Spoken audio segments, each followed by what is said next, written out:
welcome to episode 4 of IAM's podcast on navigating hybrid working. And today we are going to focus on the subject of leadership. So do we need to analyse a kind of historic idea of what a leader is? Are there new skills required? What are some of the challenges of having your team, some of them remote, some of them in the office with you, those kind of things. So I thought it'd be really good to kick stuff off, maybe with you, Tom, talking a little bit about how you've approached leadership at a point where you've kind of got, the team in different locations and how hybrids challenge that. Yeah, I think, I suppose the first thing to say is that certainly from a leadership perspective, I think we sort of recognise, or I certainly have felt like that we haven't necessarily always got it right, but that's not necessarily been a bad thing. That we've, as this title suggests, that we have sort of navigated our way through that. And I suppose I look back at the journey, and I think maybe the starting point for us, or my sort of first point on this, would be that we, at the outset, it was mainly, some of the things that we did was maybe just more focused about morale and just making sure that people felt more like a team. And then we didn't necessarily overanalyze or think of this too scientifically, or think about what's our real approach and our process. But just recognizing that we, almost overnight actually flipped a switch from being a team that were largely based in one office in Chester.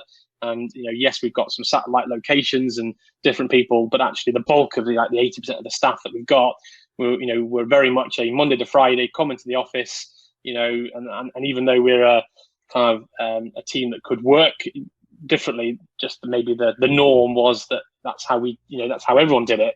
And then we, pandemic hit and boom, we closed the office and suddenly flicked over to it. And I think very much at the outset, it was just, how do you keep people engaged, keep them feeling part of the team? And that varied from everything to just doing quizzes, to fun games, to making sure that we're having regular team meetings where we could share progress, coming up with weekly ideas of things that people could do, from silly stuff like, drawing the worst dinosaur, which, Phill probably still owns that title. Your proudest moment, isn't it, Phill? I think, to all the way, your legacy, your legacy, all the way up to, bigger sort of competitions and things that to try and keep the team engaged.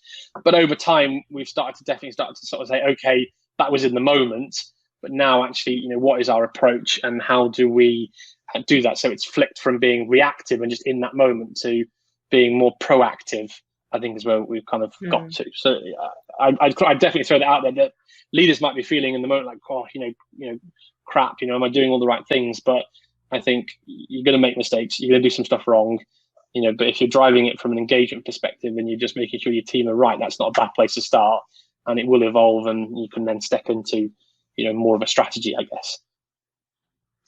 Yeah, that's an interesting point that you raised there, Tom, because I think, a lot of people are going to have to learn as they go because they're thrown into it.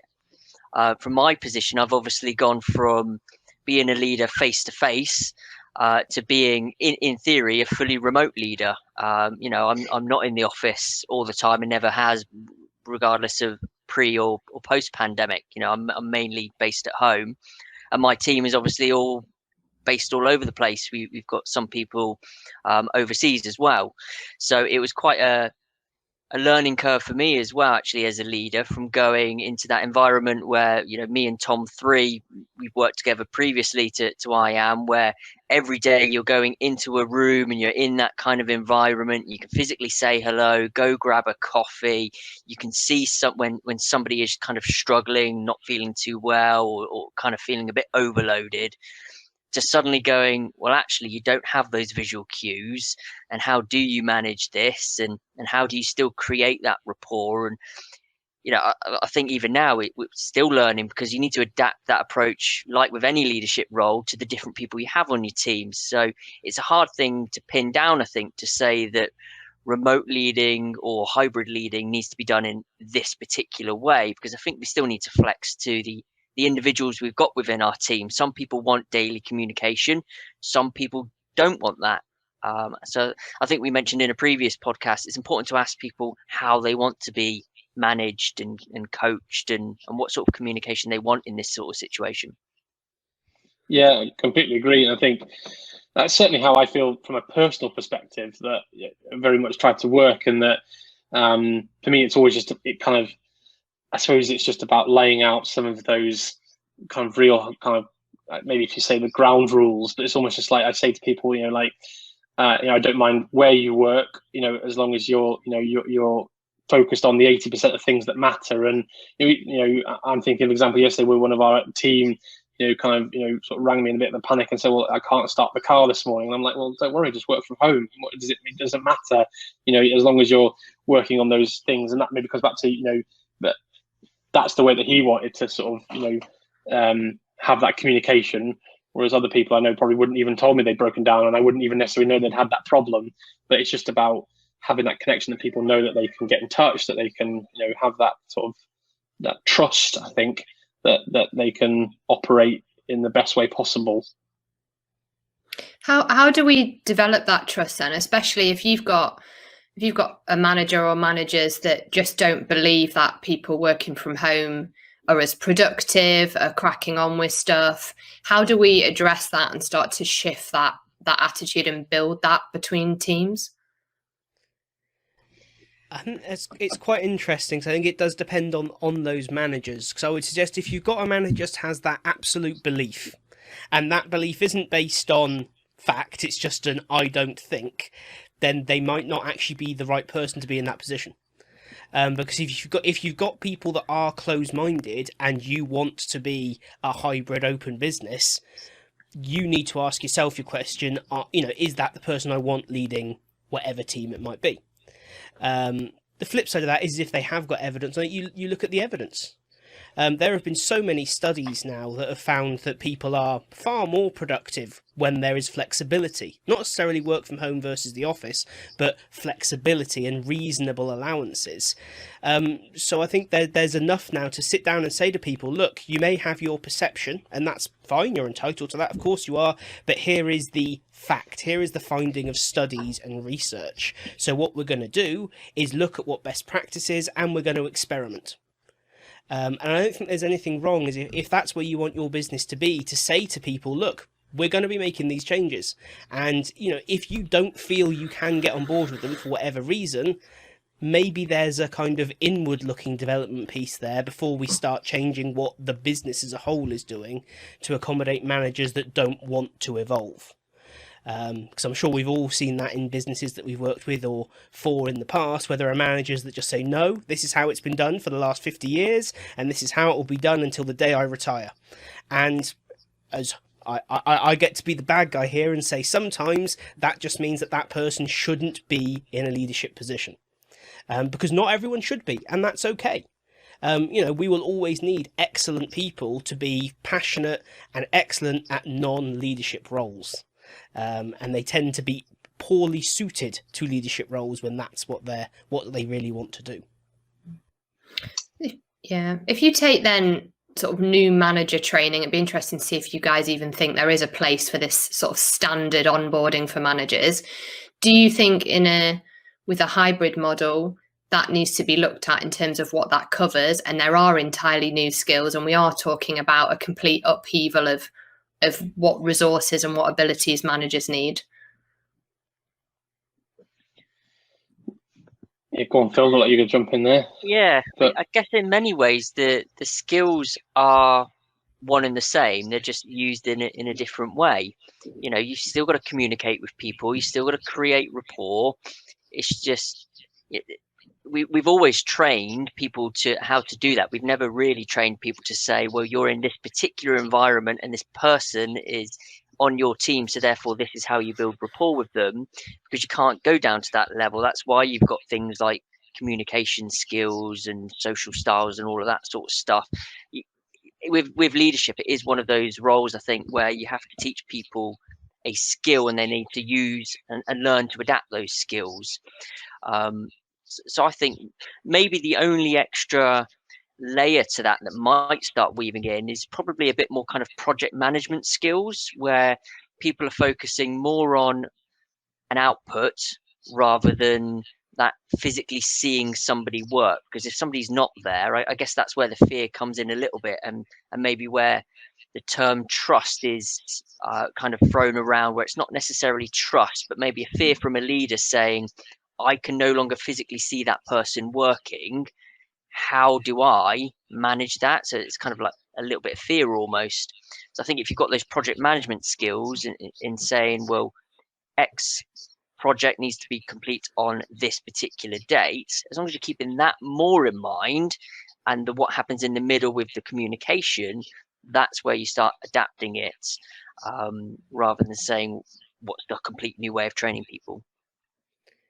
I do think, though, it emphasises the need for that training to exist, because there are plenty of places where new managers don't actually get a dedicated, this is how to be an effective manager kind of development program or training piece. Absolutely, yeah. Because it's always been a case of, well, you're in the same office, here's a great manager, often maybe not so great really, but they're seen as great by the business, watch them, copy them, rather than investing in, here are the core skills and now let's develop you as the manager you can be.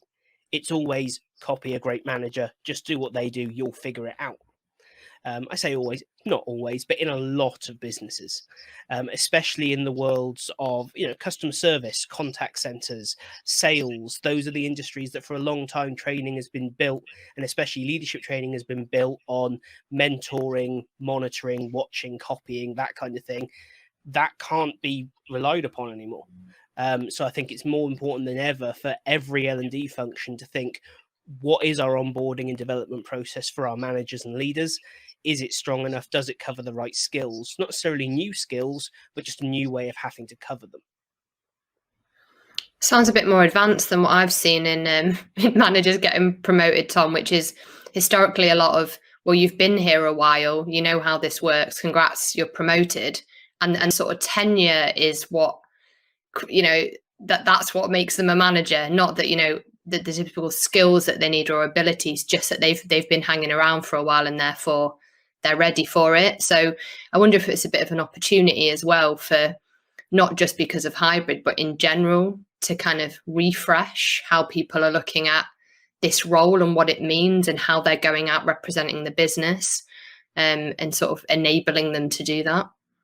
Yeah, I mean, I'm interested to say what other people think, but certainly I share that experience where you just see people who've been, well, I've been here for 15 years, so clearly I'm ready to be a manager, as if somehow the manager's only skill difference from the people they're managing is that they've been there longer. But that's They've how you earned ended it. up. Yeah. There's this kind of, the longer you're there, it's almost like kind of becoming king or queen. You wait for the previous one to die, and then if you've been there the longest, you step up.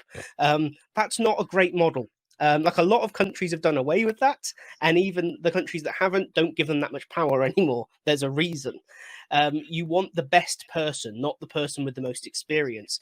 Like I was saying before, like we need these experts that aren't leaders. That's what that person with all that experience probably is. They have 15 years of experience. They know everything about this role. Do they know anything about managing people? Do they know anything about the disciplinary process? Have they looked into, how to develop people, how to work with other departments? If the answer is no, why on earth would you put them in a manager's position? And I think we need to really start asking ourselves that, is why would you put someone in a position they are not, pardon me, they're not qualified for, they don't have the skills to do. And they clearly, if they've been there 15 years, if they wanted it, they could have sought that development. If they didn't, it should tell us something. Yeah, I've kind of been in both roles, well, both situations rather, shall I say, where one company, it was absolutely mandatory, regardless of what role you came in and your tenure and experience in doing that position, you went for a set program, because that was the company's way of being a leader and a manager, which for me was brilliant, because it set the rules there. And it, different people, different companies like to manage in different ways. Whereas I've also been in that situation where it was like what you were saying, Tom, shadow this particular leader, and when you need to know how to do a disciplinary, that you find out how to do it there and then, which it's the sort of thing you want to figure out as you go, isn't it? It's not important. Yeah, HR and law, absolutely, just figure it out at the time. So for me, absolutely, there should always be a robust leadership program in place. But I guess branching out from that, it's not just leadership we're looking at here. It is all kind of key leadership roles that aren't necessarily classified as leaders. So your L&D team, they often don't have a set program, but you typically see somebody joining a learning and an L&D team because they know their stuff. Kind of classic example, just a different route. They've been there a couple of years, they know the processes, they know the policies, so therefore they get a training job, but they don't necessarily know how to facilitate, how to become a learning designer, how to do a training needs analysis. And if you start looking at all the key roles out there about communications, people typically go into comms because they know the business and the values, and they can write well. If you look at quality assurance, they know the processes and they know how to do the job well, but they don't necessarily know how to be an effective, give effective feedback. So I would say you need to look at all of your roles that don't necessarily class as leadership or a manager, but all of those influencer roles. And I would start looking at creating set programs for all of those. And you'll probably find a lot of the training programs or training materials you create will transfer, because your business will want one set way of doing feedback, one set way of being a mentor, but there will be some specific things in those roles that you probably just want to add on to. So I guess it's looking more holistically now, and not just saying what the frontline people need and what the managers need, but what does the entire business need in their roles to be a high performing team. I think as well, when you just building on that, I guess what you're saying about thinking holistically, I think part of this is then also, I suppose to use the cliche, it's kind of like what's the shadow that you cast as a leader.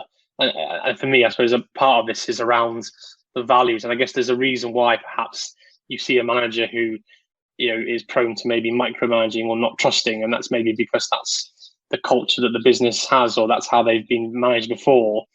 And I suppose because I think, I'd like to think this is how, I'd be interested on your reactions, but certainly, when I sort of think that when people come into this company, my default position is to trust from the beginning.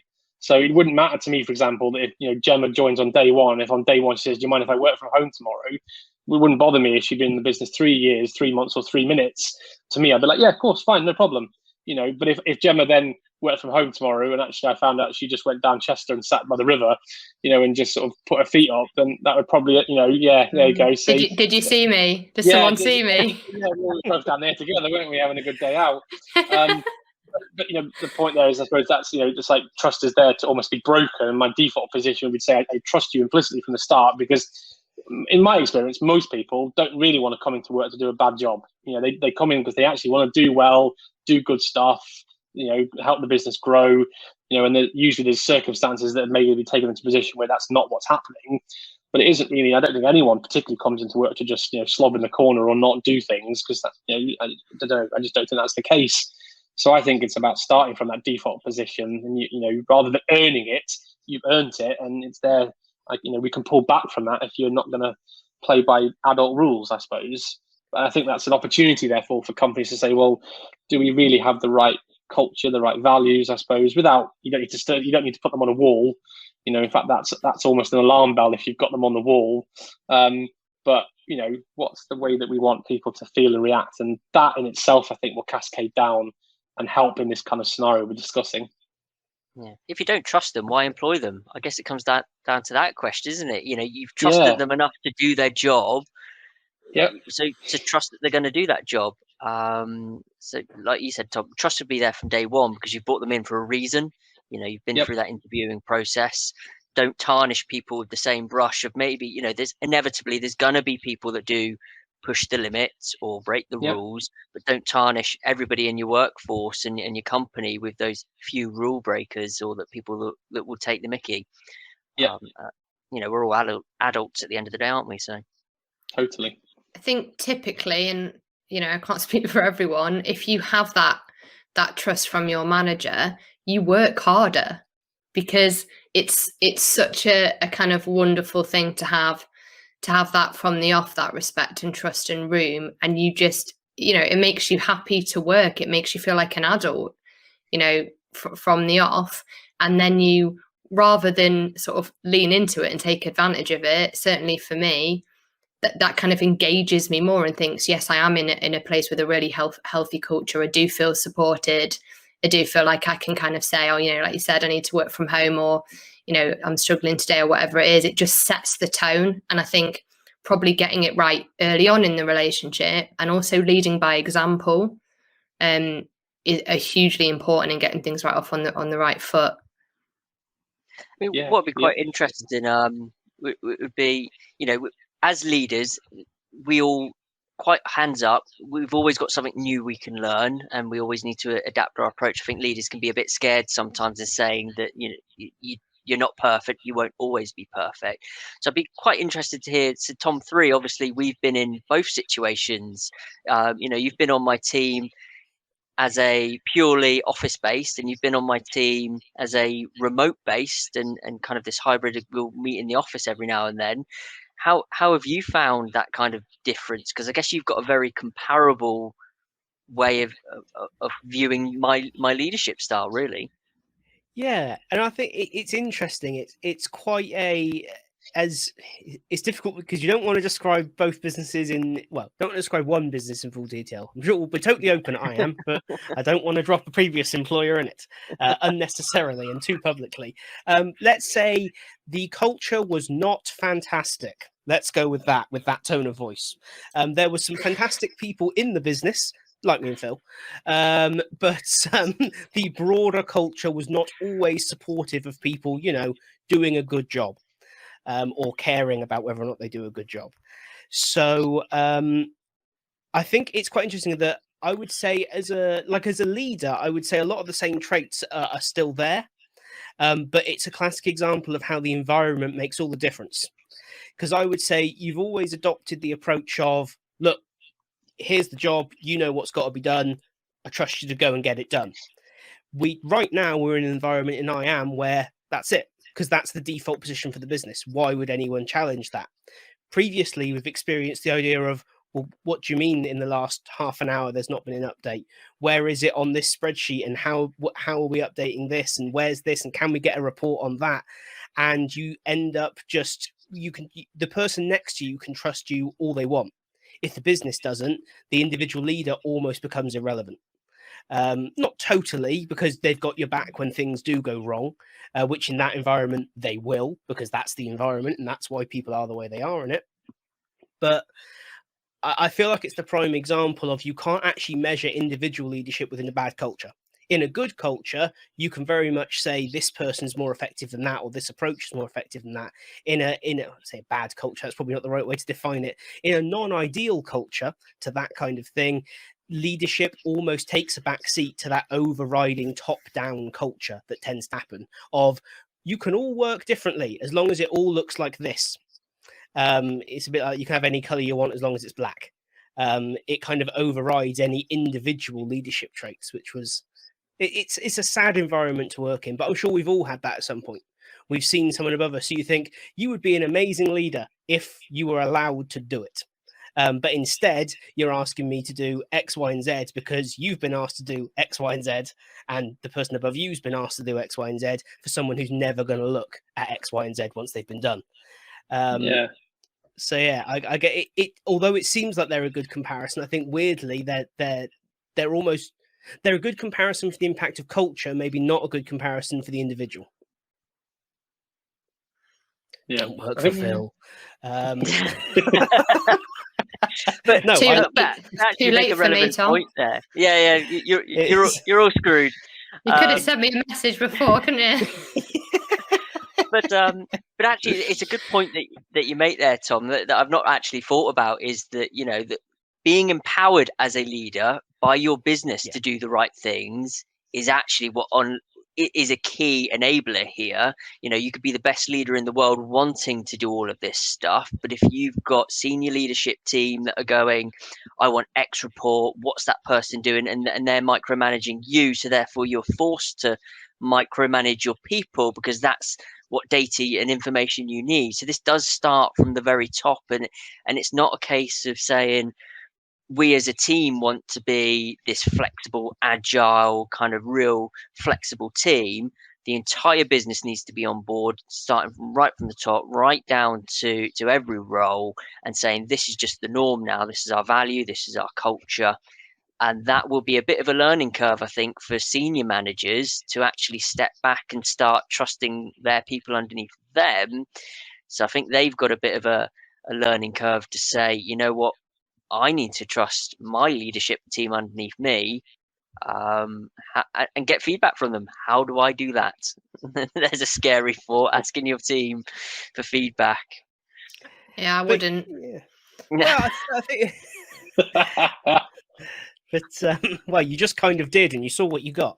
But no, I do think. But I think we also have to consider in this context values. Like every company says, "Oh yeah, we've got our values. Our values are important to us." Like you said, Tom. One usually it's because they've got them printed on the wall, and if they weren't on the wall, no one would know what they were. And to me, in most. I will use the word most here. In most organizations that I've had any level of experience with, that is the extent of their attachment to their values. They sound good in the annual report and they're printed on the wall and you talk about them in the induction. And the moment you actually get into the job, no one cares. Because they tend to be vague, idealistic statements. One of the ones that's always stuck with me from one place was the phrase, be proud.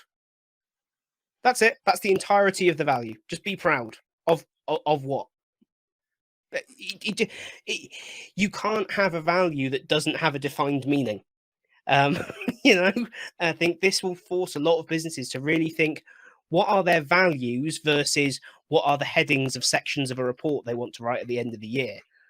Are their values actually about their people and the working environment and creating, quality products or a brilliant experience or whatever that business does?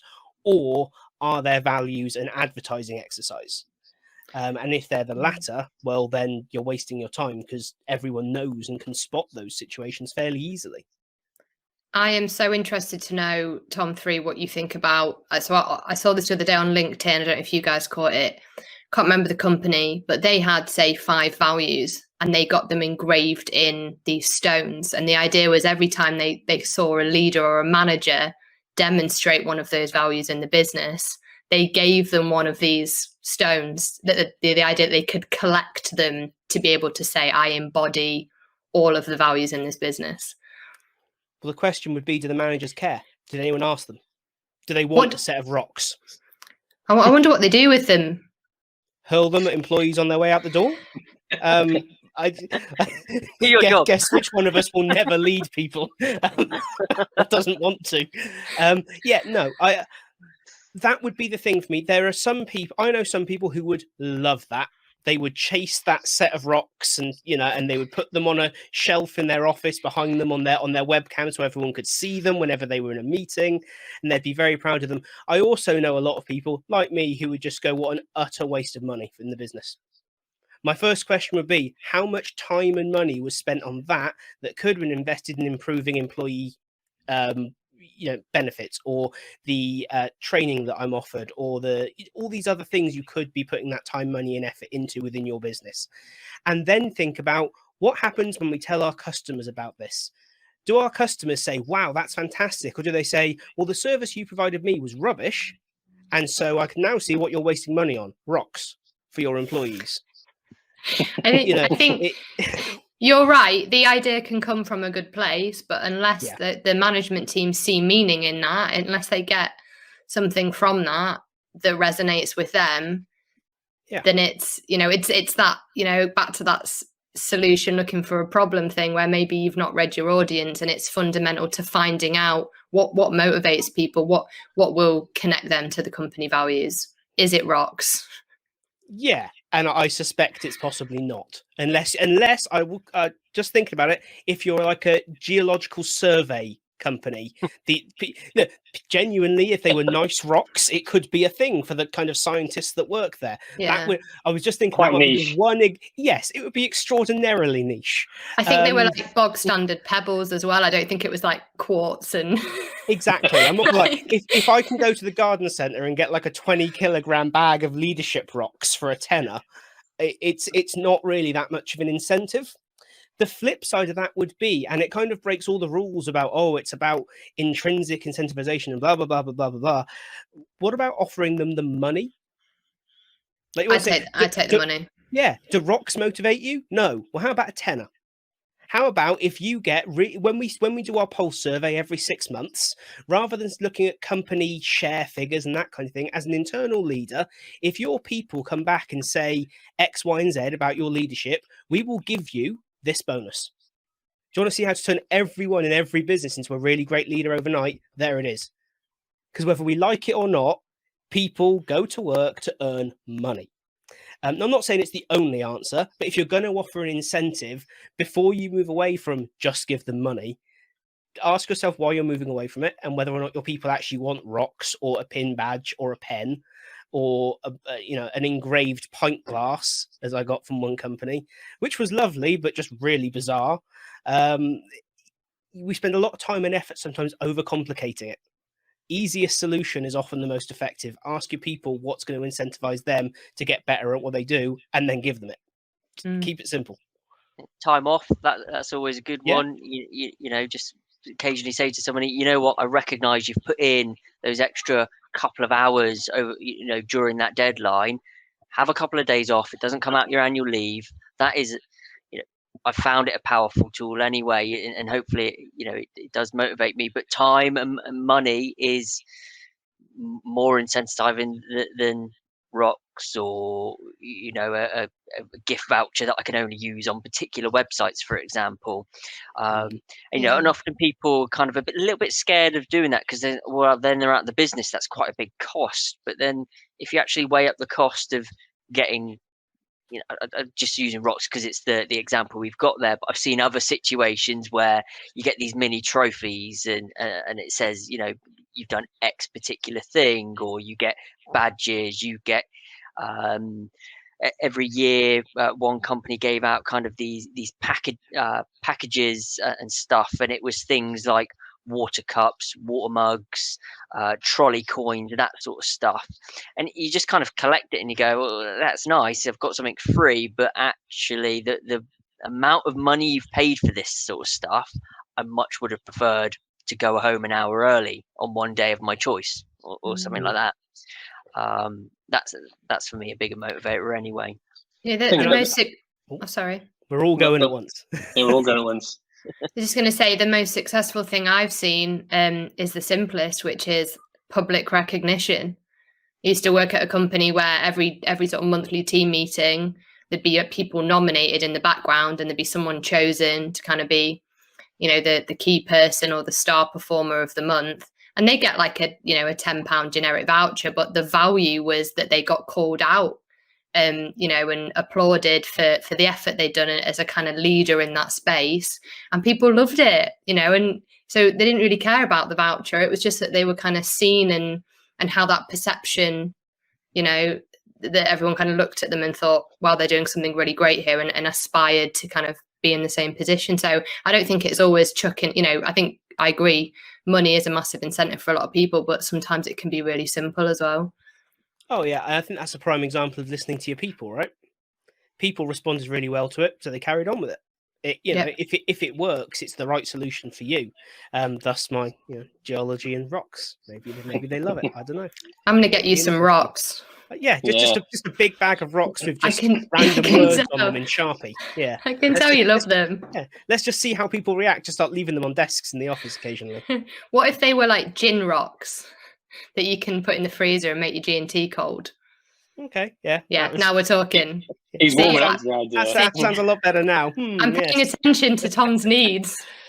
I was going to say, because I think what you guys have hit on, I suppose, going back to when you asked that first question, Gemma, around, I suppose, kind of how did we start to approach it? I think the one area where I think was the toughest is definitely around, I guess, almost like maybe just like the mental health angle, perhaps. But I certainly know that I think when I look back through the pandemic, or even not really because of that, but just I think, look at some of the hours that people put in, and that's great because we trust them and they go and do that. But the flip side of that is, sometimes I sort of think, well, crikey, and sometimes it's done like, I mean, Tom sends emails at 2:00. I think that's just because he likes to be awake at 2:00. And actually, sometimes I don't see him come online until 10 or 11 o'clock. And that doesn't bother me at all, because I think, you know what? The guy was up at 3:00 and he was still doing stuff for us, but that's just the work pattern there. But my point in that, I guess, is that I know there are others that during some of those times, I guess, as we've gone and been more remote, people literally seem to be doing it round the clock. And it was more about how do you recognize that and just sort of say to people that you don't have to do that. That's not an expectation from us, Yeah. And that can be hard sometimes, I think, because as a business you benefit from that kind of output, but also there's a risk there that people will just burn out. You often see that rewarded as well, unfortunately. Yeah. This person's been amazing. They put in a massive stint over the weekend, and just sort of reinforce that behaviour, that giving extra, going the extra mile all the time. That's what we want. That's what we expect. So there's a responsibility, isn't there, of managers to go, let's talk about why you're sending an email at 11 p.m. sort of thing. Yeah. It is interesting because it's quite kind of localized. That really, there are very specific parts of the world where it's idolized, accepted, rewarded, or actually seen as a very negative aspect. Like you look at the kind of Scandinavian countries like Norway and Denmark, most offices start at 8 a.m, finish at 4. Someone working beyond 4 is not seen as a committed employee. It's why can't you get your work done in the working hours? What's the problem here? Is it us? Is it you? But there's definitely a problem. This isn't a good thing. Here, as you say, we have a very kind of strange thing where we go, oh, it's great. This person's just worked 18 hours straight for us. Thank you so much. That's brilliant. And we're going, hang on a minute. No, it's not. It's terrible. No one should be in that position. There was a big thing earlier this year and last year about it happening to game developers with crunch at the end before you launch a new game, with Cyberpunk coming out, and developers were leaving the office and I've just worked for 48 hours straight, now I've got 12 hours off before I'm back in, all this kind of thing. And people were like, whoa, this is unacceptable, as if somehow it was the first we were ever hearing of it. The unfortunate truth is actually we're all perfectly comfortable with it until it affects us on an individual level. And I think that's a huge cultural shift, not just within individual businesses that's required, but almost within like society, to say what's more important, life or work. And at the moment, certainly in the kind of UK British mindset, you work, and you always have done. For as long as I've been alive, certainly you've had Monty Python always doing the jokes about people heads down marching to work. You had it in songs through the 80s and 70s and 60s, and as far back as you can go, it's been you work and you work and you work and you work and then you die. And then you go to other countries that go, no. You do these wonderful things, you do a bit of work so that you can afford to live, and then you go and do these other wonderful things.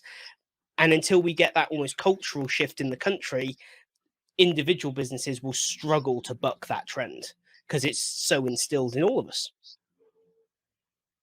Sorry, societal monologue over. Let's move on. I did have sort of in the same sort of, well-being space, a question that I'm really interested in seeing what you guys think about. So let's say that, especially for big companies, they've trained their managers, or they're looking to train them on supporting employee well-being and mental health and having those conversations. For me, I'm really interested in, seeing how that evolves in terms of, are we slightly crossing that line between manager and psychologist? Like, how much do we need to train people to have those conversations? How far do they need to go? Where is the responsibility? And is there a bit of a danger there of mishandling, those situations? What do people think? I'll let someone else go first because I've already been very vocal on this topic in the past. I guess if I take it on the spin of a leader, being in that situation, it is a fine line, I think. I am not equipped to, and neither will I ever be, because that's why people do degrees and they go to university to study this stuff. Will I be equipped to have those real detailed conversations? That is why I've always looked to things like occupational health, and saying, this has got to the point where it's not just the daily conversation, I need to refer you to Oc Health. You need to have a conversation with somebody that really understands this sort of stuff. But I'll support you along the way, and I'll still be there for you if you want to chat. It's not a closed door and kind of passing the buck saying Oc Health deal with that. I'll carry on with my day to day. But it's recognizing that I'm there as a leader to support you, and I have a duty of care for you as an employee. But I myself am not there to have these, detailed conversations. Let's say if somebody's suffering with depression, for example. But I would also look for, as a company, the training and guidance around when is the right time for me to draw that line, because like you said, Gemma, it's a fuzzy line. It really is. When do you stop becoming a leader, a mentor versus a counselor? I guess as a leader, the duty is to be able to spot the signs when somebody might need a conversation or might need further help. And remote or not, you can gauge that by your team once you've built that bit of rapport. New team members, it's hard with. You don't know their personalities, their traits, their way of working. But when you notice maybe somebody, maybe their messages are a bit shorter than normal, maybe their tone is slightly different in the way that they're replying, maybe they're a bit slower sometimes to reply to you. All of these can be small indicators to maybe just ask that simple question, is everything okay? And if that comes back with, yeah, all good, I'm just really focused at the moment, brilliant. As a leader, I've checked in, but I had the signs there to say maybe something's wrong. But if they come to me and say, you know what, it's too much, or X is happening, I think you just need to open up that conversation, but then as the leader say, what's the right action off the back of this? Is my personal opinion, having been in the roles anyway. Yeah, I mean, I'd echo that. I mean, I think, yeah, that's it. I suppose, yeah, I think if you built up that rapport and stuff, I think you can spot it. I think it's strange, but maybe because I think just like people have personalities in real life, people have digital personalities that I think you can pick up on. I mean, it's a slightly humorous example of it, and hopefully Gemma won't mind me mentioning it. But I know when Gemma had her COVID jab, I remember Gemma sending me a message that I just thought, I don't know what she sent me here. It had she sent me yes with about 10 S's on the end of it, and I thought, and at that point in time, I didn't, but I got something. I got like a sixth sense that something wasn't quite right. And then actually later that afternoon, Gemma kind of said, do you know what, I just need to go home and stick this off because it's wiped me out. And then actually when you went off, I was like, 2 and 2 together. And I spoke to you the day after, I was like, I could tell something wasn't quite right. But it was just one example where I think you just almost like instinctively pick up and you get those feels for, actually that's not the same bubbly response or, whatever. And that you can have those same indicators, be it remote or physical. Based on getting to know people. Yeah, those messages I sent were quite bizarre. But I think what you're saying about if you have a lot of communication, if you have those regular catch-ups and teams getting together, it's so much easier to understand how someone normally is and then detect when something's off, isn't it? So it's kind of another reason to kind of keep those conversations going and those avenues open. Yeah, totally. I guess do you guys think that the business has kind of, that's where they need to be supporting their managers and giving them resources and maybe role playing some of that and taking a real responsibility in defining that line to sort of help them navigate those situations? I think so. I think there's a reason why I think you see a lot more, we're doing a course on it, for example, around sort of introducing the concept of mental health first aider. But I think it's one of those things where definitely, people probably haven't been equipped, and even if it's just spotting the warning signs that say that those are the sort of things that you need to look at. And you're not saying that you need to become an expert, like Phill was saying, because none of us are probably, sort of stepped up to be able to have those real, sort of full-on conversations. But you can probably help people on that first step, or maybe recognize that someone's struggling. But that isn't necessarily something that comes naturally to everyone, or even that you've been put in that sort of scenario for. So I do think you need to give people some help and some guidance there, so they know what to look out for, and equally how to respond even if that's just a kind of, these are the resources in larger corporate environments where you've probably got a whole range of things that can be pulled on to help you in that situation. Fantastic. I think it might be a good place to close before we all entirely melt in this heat.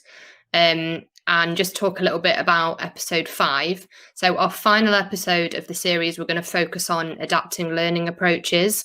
So whether we do, for a start, do we need to sort of change how learning happens in an organisation? What are the options?